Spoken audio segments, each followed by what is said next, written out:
Hello and welcome to episode 501 of the official EstablishTheRun.com podcast. My name is Adam Levitan, as always joined by Evan Silva. Many fantasy football leagues are entering the playoffs here. On today's show, we will be going team by team through each NFC squad, talking about what we saw in week 14, what we expect to see in week 15. And going forward, Evan, how's it going? How's it going? It's going pretty well. I would say that the key thing going forward is, well, first of all, we have to keep track of a ton of injuries. We're going to have full 16-game weeks the rest of the way. There are a bunch of teams coming out of buys that we're already dealing with injury situations, and we have a ton of – I feel like everybody in the NFL is day-to-day right now. You know who hasn't gotten hurt this year? Jalen Hurts. Christian McCaffrey. Anyways, I don't want to rock the boat too much there. Shout out to CMC. What an alpha. Anyways. Good luck to everyone out there. I know the best ball playoffs start this week. By the way, wanted to make a note, no rest of season top 150 pod. I think that has kind of run its course, given that everybody's in the playoffs now. Moves that you need to make now in your season-long teams are specific to your team, not necessarily macro stuff. Mark will be in Discord tonight to answer any questions you have, team-specific stuff if you are a subscriber on Rest of Season Top 150. This podcast is brought to you, of course, by our friends at Underdog Fantasy. Playoff best ball contests are up and running. This is really complicated because it's not just players, but it's also how far do you think teams will go. And it's also complicated because one team in each conference will, of course, get a bye. So really you want to advance out of round one, and you want to have some of these teams, some of these guys that are on bye because they're likely on the best teams. Our rankings are updated for that right now. If you head to the site, the season long tab, you can find our playoff best ball rankings on Underdog. If you don't have an account yet, first deposit bonus up to $100. They will match if you use promo code ETR. Again, promo code ETR at underdogfantasy.com. All right, Arizona Cardinals, man, and it's sad. You know, we've been hard on Cliff, obviously, but hate to see Kyler Murray go down, blew out his knee in last night's game. You know, going to put him in somewhat question mark for week one of next year, although I think he'll likely be ready. The questions will, of course, be, will he be the runner that he was as he comes off of the ACL tear? They're going to have to go with Colt McCoy for the rest of the season. I believe his backup will be Trace McSorley. Shout out Penn State. Anyways, Evan, what can you tell the people? I know we have a pretty big sample. I mean, we have a massive sample on Colt McCoy starts, but now that they have their full arsenal of weapons other than Rondale Moore, what do you think about Colt McCoy and how he affects these guys the rest of the way? Well, you're right. We do have a pretty good sample size on Colt McCoy. He just got rocked over and over and over in this game on Monday night. He took 6 sacks. See how many quarterback hits 9 quarterback hits. I mean, their offensive line has been devastated by injuries. They've got like 4 starters on IR. Colt McCoy will hang in there, though, and we've seen that he can get the ball to the playmakers on a somewhat consistent basis. It looks like it's going to be DeAndre Hopkins and Robbie Anderson and a little bit of A.J. Green on the outside. Marquise Brown, primarily their slot receiver, at least for now. Rondale Moore cannot get over the hump with this groin injury. Yeah, and that was one point that I was going to make. I thought this could happen, man. I thought that Marquise Brown getting the slot role before the bye could be sticky, and they prefer Marquise Brown in the slot, not Greg Dortch. And that leaves them with obviously DeAndre Hopkins outside. The problem with that is you have to play one of Robbie Anderson or A.J. Green. They actually played A.J. Green a lot more than Robbie Anderson. So to me, I'd rather have Dortch, Hopkins, and Marquise out there. That's not the way they see it. They're going to have A.J. or Robbie on the outside there. I thought that was an interesting decision there and probably one I would not make. But anyways. James Conner continues to get massive workloads weekly, and that doesn't look like it's going to change. That's what I was going to say. I mean, in the game before the bye, James Conner played 63 of 65 snaps. Guys just don't do that in the NFL anymore. Like running backs just don't do that in the NFL anymore. 63 or 65. Last night, James Conner 71 of 75 snaps. I mean, my God, man, what are they doing to this kid? They're going to kill him, but it's really, really good for fantasy, even with Colt McCoy, even with Cliff the Dolt back there. Like, it's still, James Conner is an awesome guy to have for the fantasy playoffs. Let's go to Atlanta. Atlanta will come out of their bye and face the New Orleans Saints on the road. It is, of course, Desmond Ridder season. We talked about this a little bit, Evan. Why don't you give the people a little bit more of your take on Ridder as he was coming out and how you think he will fare as the Falcons quarterback the rest of the way? He was a guy whose evaluation was really all over the place. It seemed like some people really liked him, and some people were like, oh, this kid doesn't have a chance at all. He started a ton of games at Cincinnati, won a ton of games, won some big games at Cincinnati. Accuracy was a little bit of an issue, but if you look in the context of the Falcons offense and how they want to play, they want to run the ball with volume, throw the ball deep off play action. Marcus Mariota was not completing deep passes. In that game before the bye, he had 8 attempts of 20-plus yards downfield, went 1 of 8 for 37 yards and interception. But Desmond Ridder in college was pretty good at throwing the deep ball, according to like the advanced metrics. So I think that's what they hope they can get out of him. He's not as athletic as Marcus Mariota. He's got like a long arm, or he has long arms, which can lead to like an elongated delivery. The Falcons' offensive line has been playing really well though this year. I don't know. I think it's like it's experimental. They want to get him reps. They've got 4 games left. He's going to start these 4, and they're going to kind of try to see what they have entering next season. So let me ask you this. Do you think it's an upgrade or a downgrade for Drake London now that Desmond Ridder is under center? I don't know. I think it has to be an upgrade. I mean, Yeah. it can't get much worse, So Okay. like maybe he has a stronger arm. He definitely has a stronger arm, I think, that can get the ball deeper downfield like you talked about. My problem, though, is that this team, although they're 5-8, is still very live to make the playoffs. So, like, I don't think they're going to be like, hey, let's see what Desmond can do. Let's just let him go out there and throw it 40 times. That's not what they're going to do. They still think they can make the playoffs. So I think the game plan is going to be the same as it was with Marcus Mariota, but maybe get a little bit more upside there because Ridder has a stronger arm. So that's my take on it, but we'll talk about it more as the week goes on. Carolina. So this was a frustrating one for me in DFS because I thought playing Foreman as part of the Geno stacks was good. And it was good. He got a lot of touches. The problem is not only was he very owned, but Chuba Hubbard played a lot. And Raheem Blackshear got in for work also. It wasn't a massive Chuba volume game, 17 carries, 3 targets. I'm sorry, Chuba got 14 carries and 3 targets. Blackshear also got 4 carries and a target. So, yeah, not that great for Foreman. He still got a lot of work, though, but really good win for Carolina going all the way across the country and beating Seattle. What do you see out of the Panthers? They are just willing to run the crap out of the ball. And it's kind of working for them. I mean, they are 4-3 under Steve Wilks since he replaced Matt Rule. And I mean, I think they're just going to keep doing this, running the ball with like extreme volume. They've got, their offensive line really struggles to pass protect. They've got Sam Darnold at quarterback. DJ Moore got hurt. Yeah. In this game. Looked like he turned his ankle a little bit late, but they said he's going to be fine. So I would project him in for this week upcoming, but we'll see. Okay. I think that it's going to, at least as long as the game scripts cooperate, and this one did. Carolina jumped out to a big lead early, and Seattle is like running on them right now is like a hot knife through butter. Yeah. So the Panthers were able to capitalize in this particular instance. That's what they want to do. Whether or not they can do that on a consistent basis, again, it's going to come down to game scripts and context.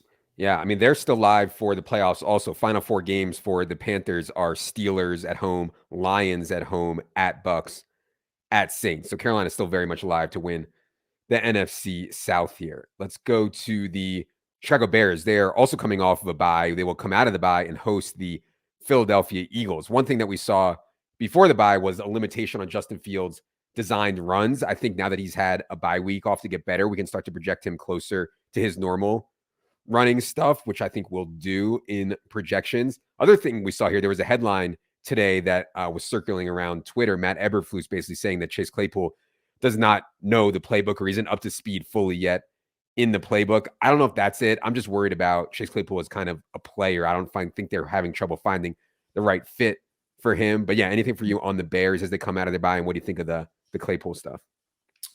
Yeah, I mean, I thought that was a little bit concerning that Matt Eberflus said that. I mean, Chase Claypool has been there for a decent amount of time at this point, and I don't like hearing that from the coach. I think that Cole Kmet has come on as he's really taken a step forward this year. I mean, he was very, very pedestrian for the first 2.5 years of his career, but he's one of these later career, a few years in, he starts to get it. And I think that we can use him with some level of confidence in fantasy the rest of the way. It sounded like Khalil Herbert has a chance to come back this week, but that's something that we'll be monitoring on the injury reports. Yeah, I think it's either going to be this week or week 16 for Khalil Herbert. So, yeah. By the way, Bears' schedule to finish out is brutal, man. Eagles, Bills, hashtag our Lions, which we'll get to in a second, and then Vikings. I mean, that's a tough way to end for Fields and the Bears. Dallas. I mean, this was almost the worst loss that I think I can ever remember. I mean, if they would have lost to the Texans at home here, I think it probably would have been literally the worst loss I can remember. I'm not really sure what to say. They just totally face planted. Dak made some egregious decisions and egregious throws. Zeke Pollard split was a little bit in favor of Zeke in this one. Zeke got 20 opportunities, Pollard 15. As we talked about Friday night, though, Pollard's efficiency just completely off the charts. It's crazy how good he is. I don't know if you have a read. Is this something to be concerned about going forward on Dallas the way they played, or is this just a one-off? I think it was a one-off. They just came out real cold. I mean, they came out real flat, and Dak Prescott did not. I mean, he made some bad decisions early in the game. He'd been playing so well entering this game. And I mean, they wound up getting the job done. Their running game right now is on fire. Mm-hmm. They did lose Terrence Steele, right tackle, for the season to an ACL and MCL. I think that's a little bit concerning, but I still think that they've probably got, a top 10 offensive line, and the way that they're running the ball, like Tony Pollard is obviously like a game breaker. And then Ezekiel Elliott, I mean, I think he looks really good. And I think that the fact that they've committed now to using both guys, I mean, I think it's keeping Zeke fresh to an extent. For sure. And Zeke's actually been, like somewhat productive. I don't think like big spike weeks from Zeke are there, but he's been getting, 10 or 15 points consistently for sure. Detroit, our Lions, man. I mean, it was looking bad. It was looking really bad, but now you could argue they're playing at like a top 10 team in the NFL level over the last, I don't know, 4 to 6 weeks. I mean, they're really playing well. Nobody can run on them. We'll talk about that more when we get to Minnesota. Now they're healthy with Jameson Williams back. And by the way, it was exciting to see Jameson Williams out there. He only ran 6 routes in this entire game. It was great that he got the touchdown. DJ Chark, to me, is still the primary outside receiver, 17.1 yard ADOT for DJ Chark and 5.3 targets per game will lead to spike league weeks like we just saw. The Swift stuff, though, man, I mean, I hate to say I told you so. I don't want to say any of that. It's just I have this read that they don't like him, and that's just the way it is. I mean, Justin Jackson still played 20 snaps. Swift only played 25. Justin Jackson had 12 routes. Swift had 17. Swift only had 10 out of 32 running back opportunities in this game. So, we keep going over this over and over and over again. It's just is what it is at this point. But shout out to our Lions. Anything else on them? Did you see this reception that they called to Penei Sewell and the story that Dan Campbell? So Dan Campbell, apparently he got distracted because the fans were doing the wave in the crowd, and he's staring up at. All of a sudden, Ben Johnson, who's been doing an awesome job as the Lions offensive coordinator, this guy might be a head coach like within the next 1 or 2 years. He calls this play for Penei Sewell. Dan Campbell looks down, and they got Penei Sewell, their right tackle, or their left tackle, or their right tackle in running in motion. I mean, he looks good. Mm-hmm. Like he looked good. Like he's that athletic. It's wild. Running in motion, and makes the reception and like dives for the first down. And it was just an absolutely awesome play. But a funny story from Dan Campbell. This offense continues to cook. And we talked about, what are the ways that Jared Goff can get there from an upside standpoint? He's got to throw like 4 touchdowns, or he's got to go throw 3 and, 300 plus yards, get the bonus, on DK. He throws for 330 here, 3 touchdown passes. You're right. Their perimeter passing game all of a sudden has explosiveness. Now, this play that the Jameson Williams touchdown was just a straight coverage bust. Mm-hmm. But DJ Chark all of a sudden is clicking with Jared Goff. I mean, he's strung together a few nice games in a row. Josh Reynolds, they've got him back healthy from the back injury. Amon-Ra did not have a big game here, but that those are coming. He still got his 9 targets. Their offense just is cooking. For sure. And, the over 6.5 obviously looks really good now, hoping we get the over 7.5. And I also want to note that the coach of the year market has changed a lot. Dan Campbell back down to 7-1 roughly here. Obviously, Nick Sirianni is the massive favorite. I'm sorry, 9-1 on Dan Campbell. Nick Sirianni is minus 400. But, hopefully those Dan Campbell 40-1. I think I have an 80-1 on Dan Campbell, coach to 1. Hopefully it's at least a little bit live. I think it's live. Yeah. Yeah, it's got to be live. I mean, he's also a guy that is really likable. I mean, I think everybody likes him, which is going to help. Would need the Eagles to lose a game or two, I think, for it to happen at least. But we'll get to the Eagles in a second here. Packers are coming off of their bye. They don't play till Monday night. Incredibly long layoff here for the Packers, which makes me feel good about the status of Aaron Jones, who was kind of nicked up in the game before the bye with some type of shin issue. Any thoughts for you on the Packers as they come out of their bye? I really don't. That's all that I really had on him is that, and it looks like Aaron Jones, he's going to be ready to go. Yeah, they have a home game against the Rams here on Monday night. Pretty good spot for them. Obviously, Speaking of the Rams, I mean, this game on Thursday where they beat the Raiders, I don't know how they did this. I mean, Baker literally joined the team less than 48 hours before playing the game, and he played probably the best game I've seen him play in like a year. And he was throwing to Ben Skoranek and Tutu Atwell and Van Jefferson. The offensive line is a mess. I mean, I don't know how they did this. This was one of the worst blown losses for the Raiders, and that's saying a lot because they've blown a ton of games. Yeah. See out of it was just an inexcusable loss for the Raiders, and we can talk about that on the AFC podcast. But the Rams had no business winning that game. It was fun to watch. I'll tell you what, actually, the game stunk. I mean, it was one of the most boring games that I've watched all year. And then all of a sudden at the end, it became awesome because of what Baker did. Tutu Atwell, we've kind of made fun of him at times, and he only went 5 for 50. Okay. But I thought he looked pretty darn good actually out there. I was impressed with him. So, good for him. Yeah. He looks taller than I remember. Maybe he grew when I wasn't looking. Minnesota. So the truth on Dalvin, man, and one of the reasons that I ended up going Pollard over Dalvin on Sunday, and it was partially to save money, but Dalvin just hasn't been good this year, period. A lot of the underlying data on Dalvin has not been good, and it didn't help. They didn't have left tackle Christian Darrisaw in this game, doesn't have the starting center, but man, 15 carries for 23 yards here against the Lions. Now, in fairness, Lions defense has been really good. They were second in DVP against running backs in our stuff. You can find it on the site coming into this game. So yeah, man, concerning, but I thought Kirk Cousins actually played a really good game here. And obviously Justin Jefferson went nuclear and could have gone even more nuclear. I believe he had a 71-yard touchdown he got called out of bounds on. So what do you see out of the Vikings who got beat by our Lions on Sunday?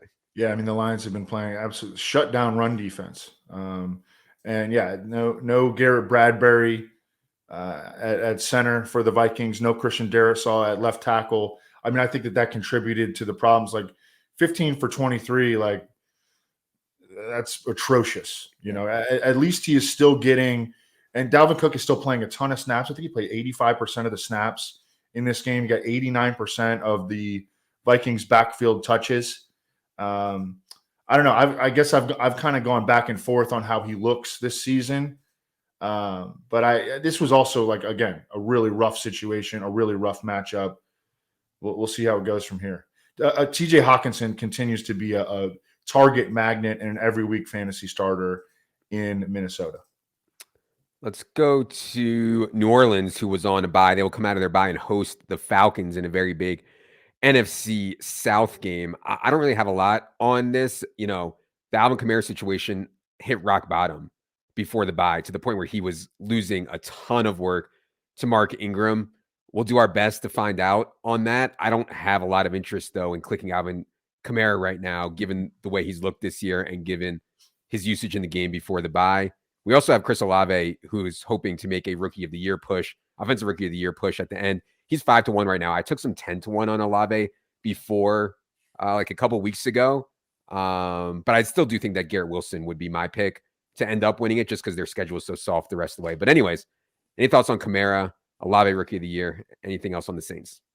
It seemed like the fans had been trying to, call for Jameis Winston to go in, but Dennis Allen shot that down. Dennis Allen, according to Nick Underhill, just thinks that Andy Dalton is the best option for the Saints, and they're going to continue to roll with him. Mark Ingram done for the year. they signed David Johnson off their practice squad, and I guess that he's probably going to be their number 2 going forward. Yeah, I think so. I just still, even with Mark Ingram out, I'm just still like, I'm having a tough time with the Kamara stuff. But I know. I do think that Kamara's role, i.e., elite pass catcher, can be used around the goal line is so strong. So like, I'm open to it. I got to think more about it. Yep. Let's go to the Giants. So Saquon lost work in this game, presumably because of that whatever neck thing that made him a game time decision. He only had 9 carries and 2 targets in this game against the Eagles. But the truth is they just went out and I mean, they got wrecked. I mean, the Eagles played one of their better games of the season, which is saying a lot because the Eagles have been playing awesome all year. What did you see out of the Giants who got absolutely wrecked by the Eagles in MetLife on Sunday? Yeah, I mean, not a whole lot positive. Remember, there was that one week where the Giants like won a game. I wanted to say to take them to like 5-1 or something like that, and everybody came out nationals. All right, the Giants are for real now, and it's just been like all downhill ever since. Yeah, I mean, they just kind of are who we thought they were, and they're well coached and all that, but they just don't have a lot of talent really on either side of the ball, especially with some of the injuries that have hit them on defense.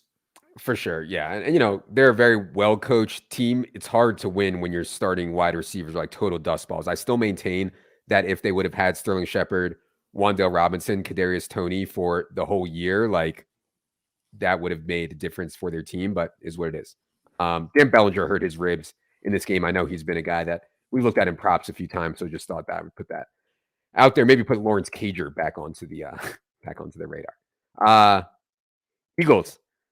What a game. I mean, geez. Jalen Hurts continues to just play unbelievably to the point now that Jalen Hurts is now minus 200, a 2-1 favorite to be the MVP of the National Football League. Shout out to anyone out there who got the 40-1 stuff on Jalen Hurts. I'm certainly rooting for it pretty hard. Hopefully you guys got some down on that. He is now, minus 175. Patrick Mahomes now is plus 200. My concern as someone who has the Hurts long shot ticket is just that the Eagles team to me is so clearly better than the Chiefs team. Like a voter could say, hey, Eagles offensive line, Eagles defensive line, Eagles defense are all Eagles weapons. It's all better than the Chiefs, in my opinion. And so maybe Hurts isn't as deserving. So we'll see what happens.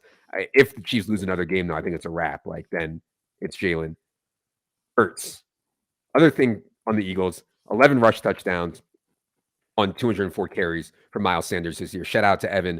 Before the year was like so outrageously high on Miles Sanders. That was a big hit. We will be doing a pod after the season about our biggest hits and biggest misses. Certainly had a lot of big misses also, but Miles Sanders was an awesome one. Just a reminder of how fluky touchdown rate can be. Last year, 0 rushing touchdowns for Miles Sanders on 137 carries. This year, 11 on 204. There's a lot of factors that go into that, but just like simple touchdown regression is one. Anyways, yeah, good win for the Eagles here. Yeah, Evan, any thoughts on them? Yeah, for Miles Sanders, I feel like he's just like sort of matured this year. No stupid little mistakes.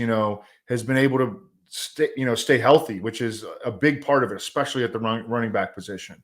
Has been able to play effectively when he gets nicked.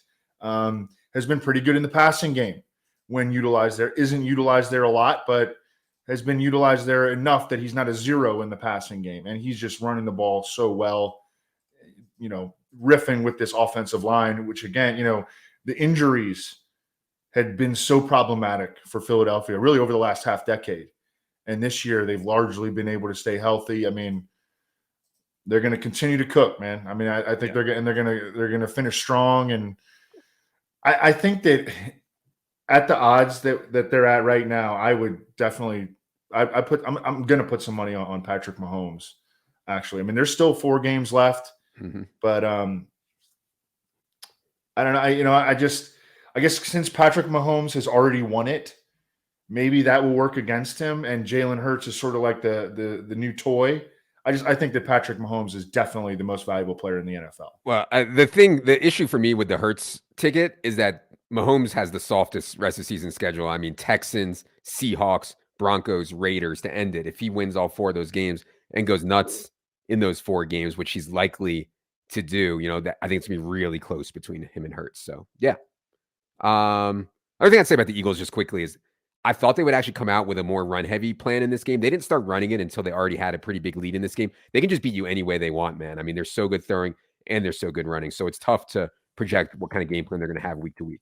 And they've got two great outside corners. They're so much better in the middle of the field now than they had been in previous years. And they have all these dudes that they can play up front on the defensive line rotation. The most complete team maybe in the NFL. Yep. Yeah. San Francisco. Yeah, you guys know that I had, this big fade on Debo under and all the Debo props, 0 Debo in best ball, 0 Debo in season long. But I don't want to have a guy go down and win like that. Good news is it looks like his ankle is fine. At first, it looked like he was dead. I mean, it looked so bad at first, but now it sounds like Debo is going to be more day to day or week to week than out for the season, which is good for them. The other thing that I saw with San Francisco, I had this thesis that San Francisco losing their starting quarterback is not nearly as big a deal as any other team losing their quarterback because the system is so good and their yards after catch guys are so good. And Brock Purdy, man, like you see it, he did not look any worse than Jimmy Garoppolo, in my opinion, but I'm certainly no team watch the tape, bro. Evan, what do you think of Brock Purdy's first NFL start? Anything else on the 49ers?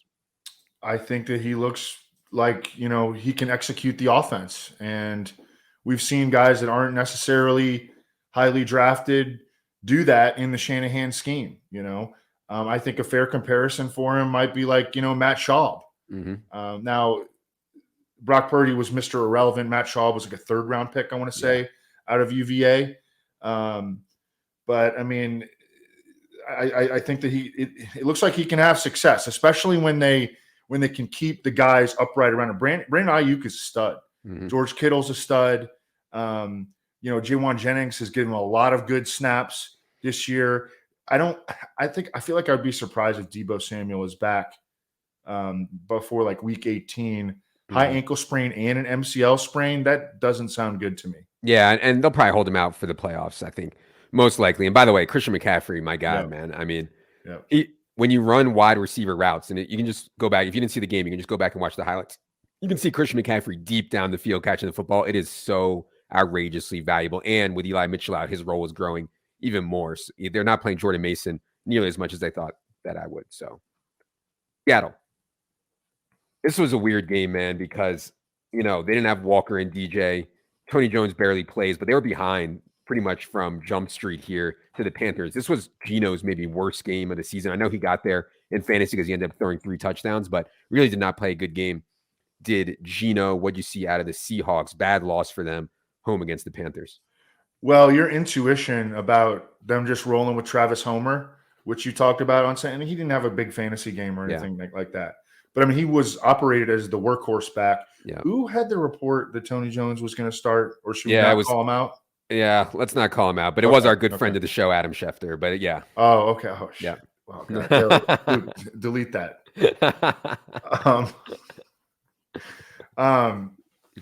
Anyways, but yeah, no, that and that's what makes you so good at what you do is that you have this awesome intuition and sense for what to sort of like comb through the tea leaves. That was an awesome call. So I wanted to shout you out for that.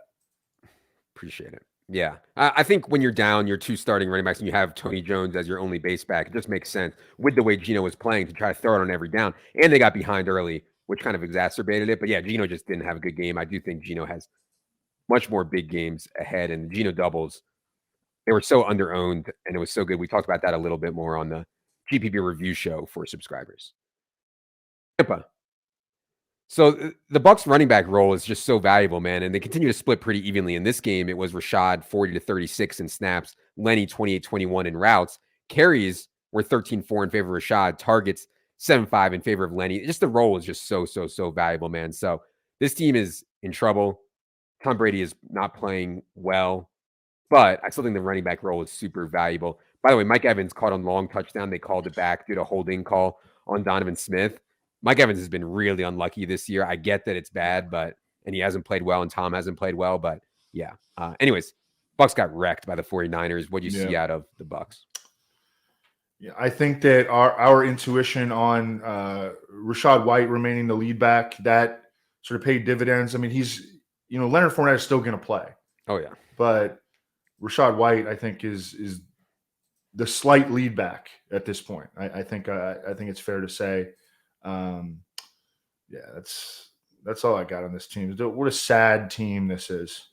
Yeah. By the way, one of the biggest regrets that I had from the week in props was we had a Cade Otton under, and it was like he's just so much better than Cam Brate. And although like the usage hasn't reflected it yet, like when Brate's been healthy, he's played so far ahead of Otton. I do think these last 4 weeks they should and probably hopefully will get Cade Otton out there more. So that's just something I'm watching. Yeah, and it's every week, like actually Brady's throwing the ball a ton, and his yards per attempt is just like, oh, it's so bad. I mean, and Donovan Smith is like a big part of the problem. They're not getting Tristan Wirfs back anytime soon, I don't believe. Yeah. So no, I think it's over. I mean, they're still winning the division, but they can't beat any good teams, I don't think. Yeah.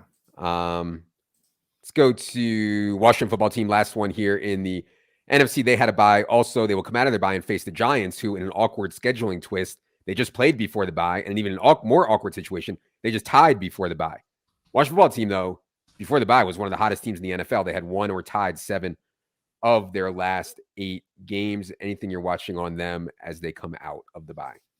Washington? Yeah. No, I feel like we kind of know where they're at. Yeah. Yeah, I mean, the ball's going to go to McLaurin. When they throw it, Gibson is going to continue to kind of play through this stress fracture in his foot. But Brian Robinson is, I think, kind of separated himself to an extent as the clear-cut lead back.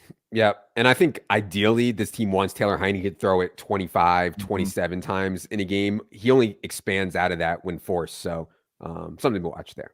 All right. That is going to do it for this NFC team by team podcast. We'll be back later tonight with the AFC team by team podcast. For Evan, for producer Luke, I am Adam. Good luck, everybody.